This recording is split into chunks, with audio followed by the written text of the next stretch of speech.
Chaque course que j'ai réussi, le résultat est arrivé parce que j'étais, on va dire, en doute dans ma capacité à avoir un bon résultat, mais par contre, pas en doute sur le fait que je suis capable de faire un bon temps de ski et de tirer au moins 90% de réussite. Et donc, avant la course, c'est ça, je suis concentré juste à ce que je dois faire ce jour-là et pas à me dire, ouais, ok, je peux refaire un podium parce que j'en ai déjà fait, ou au contraire, je peux refaire une course moyenne parce que j'en ai déjà faite. Voilà. Penser à ce que j'ai à faire.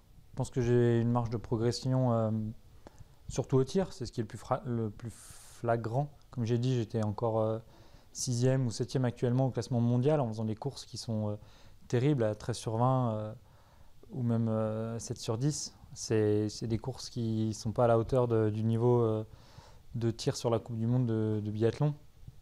Et pourtant, je suis quand même placé là. Ça veut dire que j'ai une très grosse marge de progression au niveau du tir, des résultats en tout cas. Au travail aussi, je pense, mais c'est pas dans le travail que je l'obtiendrai. Je pensais en étant capable de me faire encore plus confiance, de lâcher encore plus prise et de laisser faire ma carabine en face des cibles. J'ai des idées, mais parfois je ne mesure pas forcément ce qu'il faut et je fais exprès de ne pas mesurer ce qu'il faut pour y arriver. Par exemple, j'aimerais avoir ma maison l'été prochain, mais si je veux ne serait-ce que construire ou acheter, j'en suis pas encore là, hein, mais je veux dire que c'est des choses qui prennent du temps et peut-être que dans le sport c'est peut-être moins une histoire de temps, mais